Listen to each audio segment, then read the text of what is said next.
자, 오늘 하나님의 말씀 같이 보시죠. 사도행전 10장 1절부터 8절입니다. 한 절씩 교독합니다. 가이사라에 고넬료라 하는 사람이 있으니 이달리아 부데라 하는 군대의 백부장이라. 그가 경건하여 온 지방과 더불어 하나님을 경외하며 백성을 많이 구제하고 하나님께 항상 기도하더니 하루는 제 9시쯤 되어 환상 중에 밝히 보매 하나님의 사자가 들어와 이르되 고넬료야 하니 고넬료가 주목하여 보고 두려워 이르되 주여 무슨 일이니까? 천사가 이르되 내 기도와 구제가 하나님 앞에 상달되어 기억하신 바가 되었으니 내가 지금 사람들을 요바에 보내어 베드로라 하는 시몬을 청하라. 그는 무두장이 시몬의 집에 유숙하니 그 집은 해변에 있다 하더라. 마침 말하던 천사가 떠나매 고넬료가 집안 하인들과 부하 가운데 경건한 사람 하나를 불러 이 일을 다 이루고 요바로 보내니라. 아멘. 사랑하는 성도 여러분, 교회가 희망이 있을까요? 앞으로 5년, 10년 뒤에 과연 우리 안중교회는 어떻게 될까? 한국교회는 어떻게 될까? 코로나 지내면서 정부 공식 통계가 9,800개, 10,000개 교회가 없어졌습니다. 그러니까 교회에 등록했던 걸 문화공보부에서 다 체크하잖아요. 그런데 사라진 교회가 10,000개라, 10,000개. 과연 앞으로는 어떻게 될까? 더 부흥할까? 아니면 더 쇠퇴할까? 우리 찬양대는 앞으로 어떻게 될까? 우리 주일학교는 어떻게 될까? 그런 것들이 오늘 우리의 관심이기도 하지만 또 모든 다음 세대들 또 목회자들의 기도 제목이기도 합니다. 사도행전을 지금 10장까지 보고 있습니다. 우리 8, 9, 10장까지 보면서 좀 이상하다, 뭔가 변했다 하는 것을 우리가 발견했습니다. 우리가 7장까지는 물론 7장 스데반 얘기입니다만은 그 전에는 3,000명이 회개했다, 5,000명이 회개했다 그러면서 아주 폭발적으로 부흥했다, 그런 기조로 교회 이야기를 했다면 8장, 9장, 10장에 넘어오면서는 개인, 이디오피아 넷이 그 사람이 예배드리러 이디오피아에서 왔던 사람인데 성경을 들고 마차 안에서 읽었던 사람인데 그 한 사람, 9장에 들어오면서는 사울이라고 하는 한 사람, 유대율법 학자고 그야말로 타의 추종을 불허할 만큼 그런 지식과 하나님에 대한 율법적 열심을 가지고 있었던 사람이 바로 사울인데 이 한 사람을 주목했습니다. 그리고 오늘 사도행전 10장에서도 보면 고넬료라는 한 사람, 왜 한 사람을 주목할까? 여러분, 이 사도행전이 쓰여진 게 약 62년부터 70년 어간에 쓰여졌다. 그러니까 교회가 생겨났습니다. 33년 이후에. 그리고는 사울이 약 예수님보다 2년 후배고 2년 늦게 태어났으니까 사울이 한 2년 뒤에 다메섹에서 예수님을 만났을 거라고 생각해요. 그러니까 아마 고넬료도 그 후에 사건이겠죠. 이 30여 년이 지나고 난 다음에 초대교회 상황은 과연 어땠을까?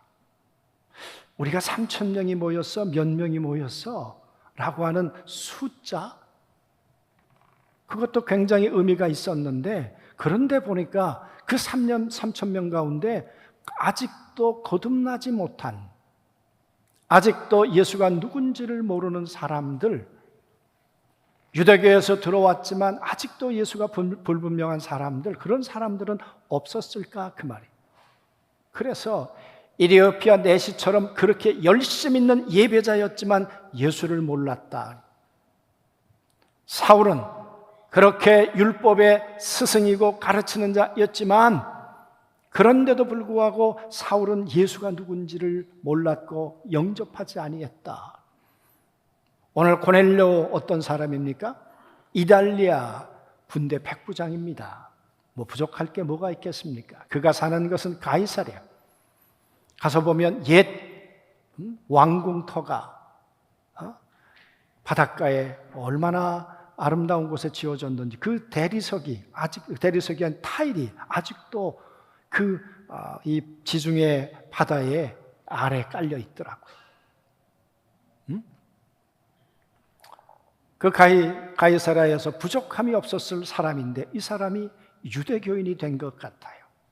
근데 보통 교인이 아니고 항상 경건하고 많이 구제하고 하나님을 경외하고 그리고 항상 기도했던 사람이다. 여러분, 고넬료라는 이름도 중요하지만 그 앞에 붙는 수식어가 중요하지 않아요? 바로 고넬료는 이런 사람이었어. 그런데 문제가 뭡니까? 이 고넬료를 보면서 하나님의 안타까움이 뭐였을까? 뭐였을 것 같습니까? 이 고넬료가 사울처럼 예수님을 몰라요. 이렇게 좋은 사람인데 예수님을 몰라요. 그래서 여러분 천사를 보내서 하나님이 이렇게 얘기하십니다. 고넬료야, 내 기도와 구제를 하나님이 기억하고 계셔. 하나님이 기억하고 계셔. 여러분, 하나님이 기억하신 것은 좋은 것도 기억하실 거고 나쁜 것도 기억하시죠. 우린 요즘 열왕기 하 말씀을 봅니다마는 얼마나 악한 길로 인간들이 행합니까? 왕들이, 지도자들이 그걸 다 하나님이 기억하시고 하나님이 가슴앓이를 하시잖아요. 그런데 고넬료에 대해서는 기도와 구제를 기억하신다. 여러분, 우린 하루를 지내고 난 다음에 헌신의 시간을 통해서 하루를 어떻게 살았을까 돌아보면 어떤 때는 참 한심하다. 그럴 때 없으세요? 일주일 동안 우리 목회자들은 한 주간 어떻게 살았는지 전도, 예배, 기도, 헌신의 시간, 성경 연구 어떻게 했는지 한번 한 주간을 돌이켜보자.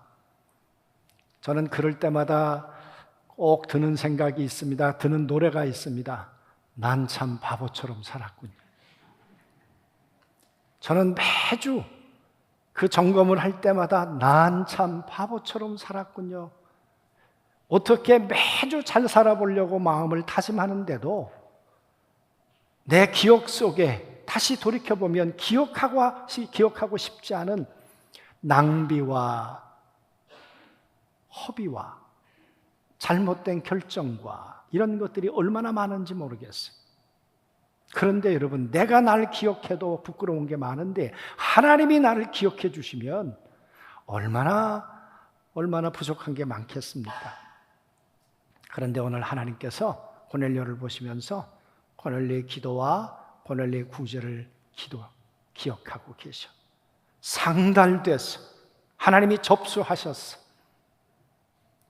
사랑하는 성도 여러분 우리 성경을 보면서 로또가 맞듯 우연히 하나님의 일이 일어날까요? 아니면 이 하나님의 이 역사는 공식을 통해 일어날까요?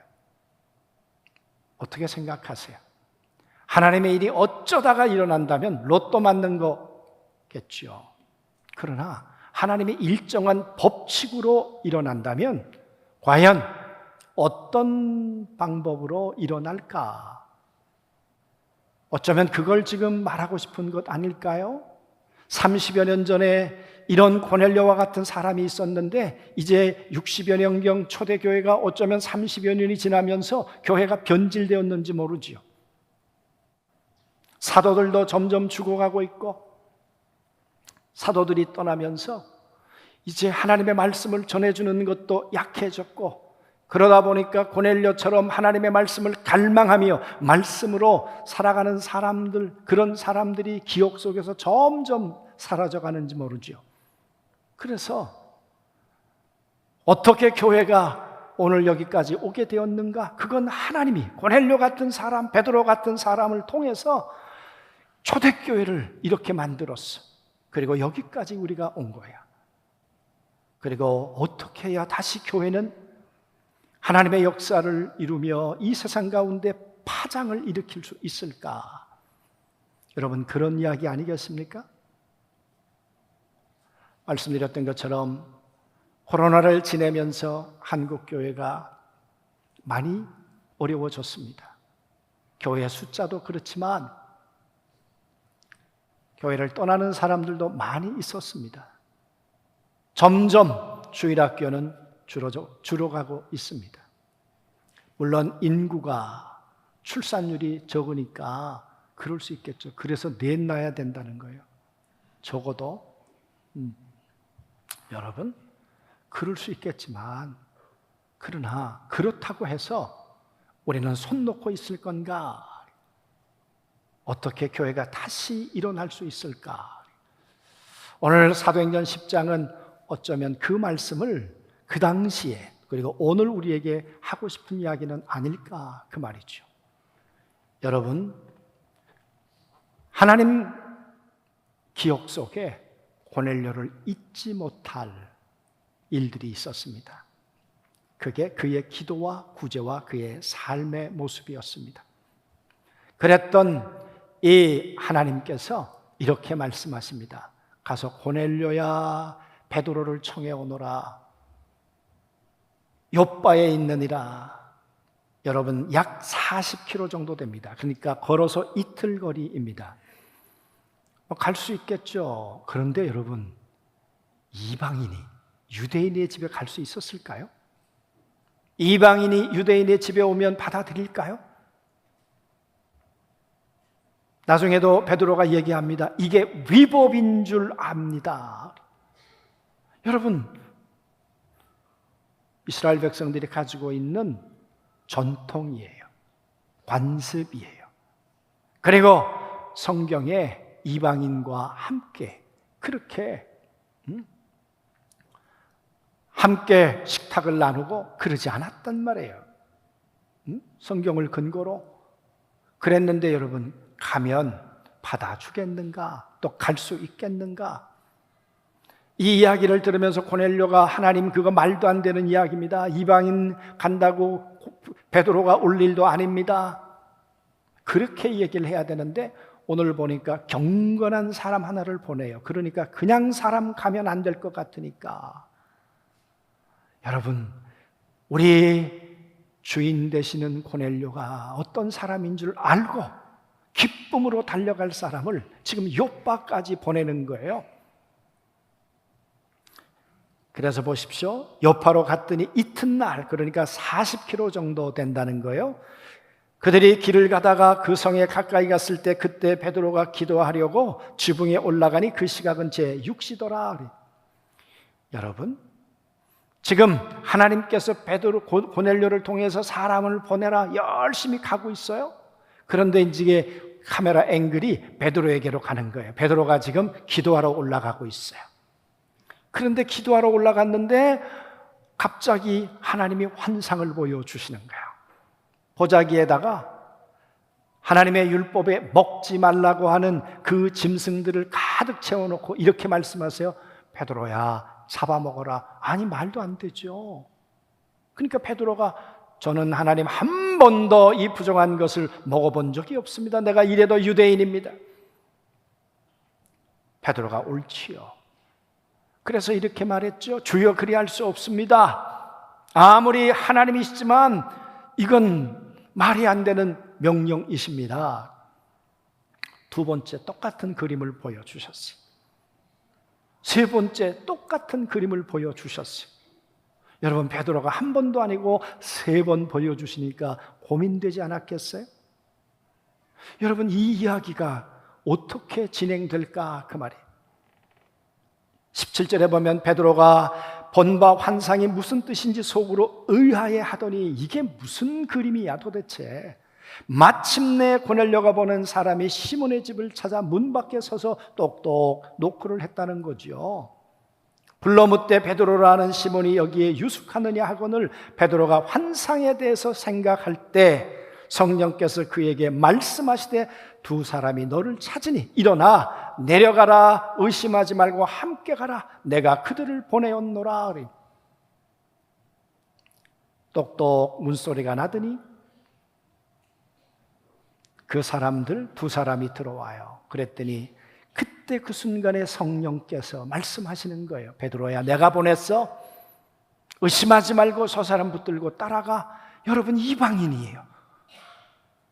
로마의 백부장이 보낸 사람이에요. 그런데 어떻게 따라가요? 그런데 성령께서 가라고 하시는 거예요. 그냥 가라고 그랬으면 갔겠습니까? 베드로의 마음에 이 환상을 보고 이게 뭐람? 고민하고 있는데 뭔가 하나님 뜻이 있구나. 여러분 하나님이 기억하시면 장벽도 넘고요 관습도 깨고요 하나님이 이 놀라운 파장을 벽을 허물고 그리고 성령께서 직접 지휘하시면서 가라 마라 하나님이 연출하고 계시는 줄로 믿습니다. 그렇죠? 그랬더니 베드로가 들어와라. 그리고는 하루 유숙하고 그 다음 날 6명과 함께 떠나요.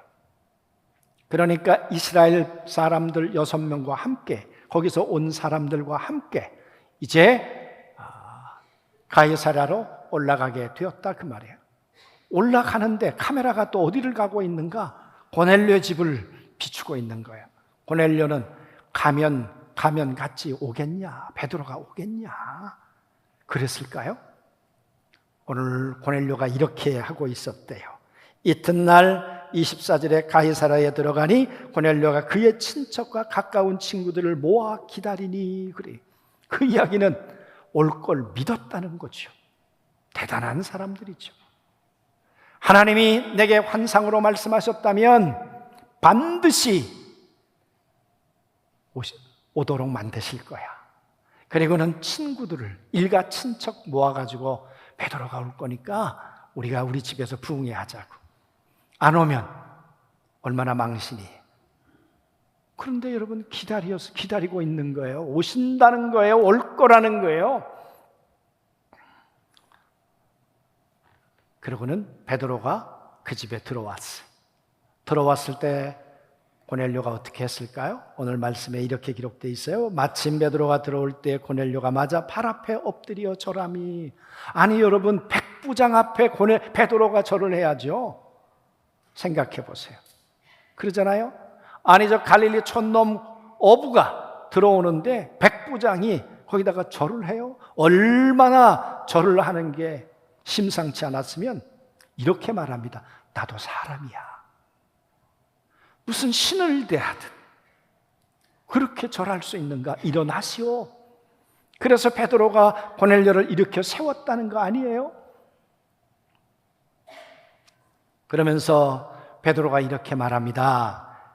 28절에 유대인으로서 이방인과 교제하며 가까이 하는 것이 위법인 줄로 너희도 알거니와 하나님께서 내게 지시하사 아무도 속되다 하시거나 깨끗하지 않다 하지 말하기로 말씀하시기 때문에 내가 사양하지 않고 하나님의 명령을 따라 성령의 음성을 따라 내가 여기까지 왔는데 무슨 일로 불렀느냐 이렇게 말을 해요. 그랬더니 고넬료가 자기에게 있었던 이야기를 또 소상히 합니다. 천사가 나타나서 내 구제와 내 기도를 하나님이 기억하신 바 되었다. 그리고 욥바에 있는데 바로 베드로를 청해 오너라. 그래서 청했습니다. 내가 하고 싶어서 한 게 아닙니다. 그랬어요? 그랬더니 베드로가 이렇게 말해요. 34절에 입을 열어 말하되 내가 참으로 하나님은 사람의 외모를 보지 아니하시고 그 말은 유대인이냐 이방인이냐 이거 보지 않는다는 거예요. 정말 하나님을 갈망하고 있는가? 하나님 앞에 합당한 사람인가? 그걸 보시는 거죠. 그러면서 이렇게 얘기를 해요. 베드로가 만유의 주 되신 예수 그리스도로 말미암아 화평의 복음을 전하사. 그래. 여러분, 그냥 복음을 전한다 그러면 될 텐데 왜 화평의 복음을 전한다고 할까? 유대인과 이방인 사이가 화평, 이제 하나 되게 하시는 거구나. 이것 때문에 나를 보내셨구나. 그리고는 베드로가 그들 앞에 이제 설교를 시작합니다. 설교의 내용은 뭐였을까요? 우리는 유대인의 땅과 예루살렘에서 그가 행하신 모든 일의 증인이라. 그들이 나무에 달아 죽였으나 하나님이 사흘 만에 살려내셨느니라. 그런데 그분이 다시 살아나셨다가 40일 동안 계셨는데, 그리고 하늘에 오르셨다가 성령으로 오셨어. 그분이 지금 우리 가운데 살아 계셔.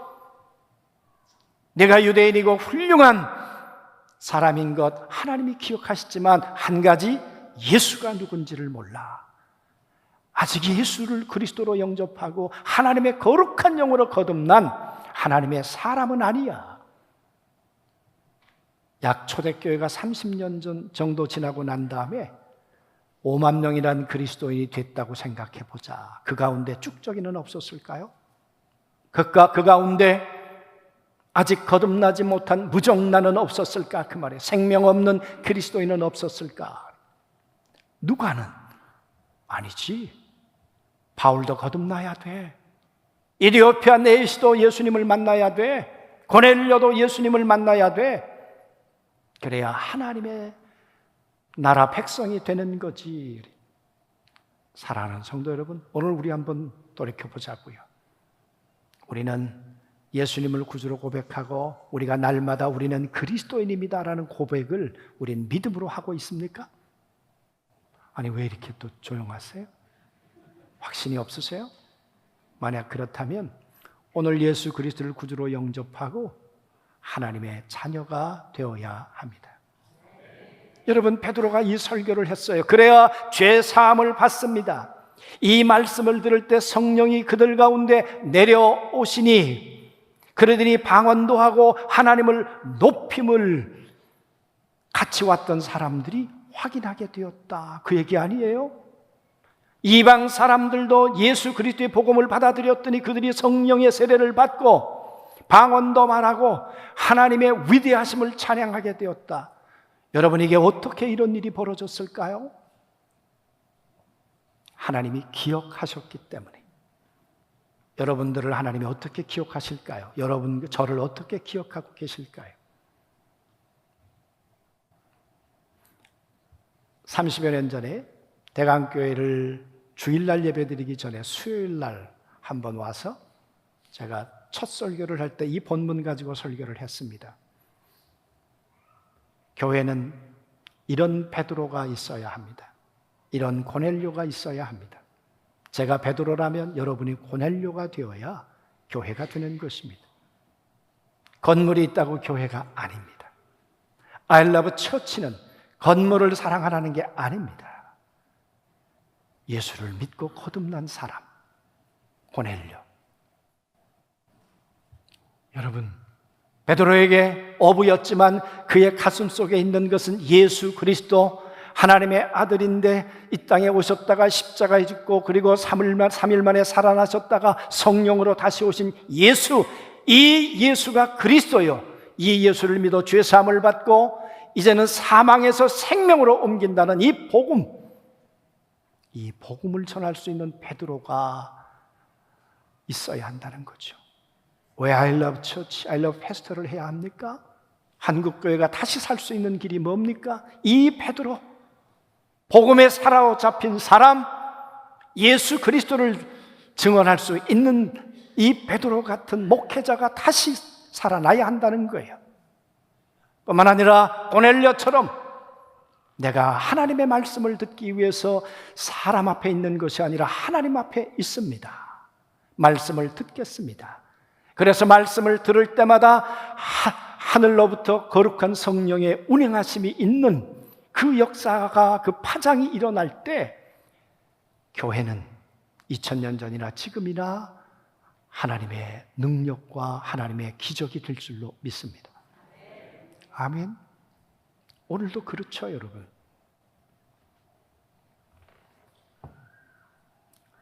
과연 하나님은 어떤 사람을 통해 이 일을 하시는가? 하나님이 기억하실 만한 사람.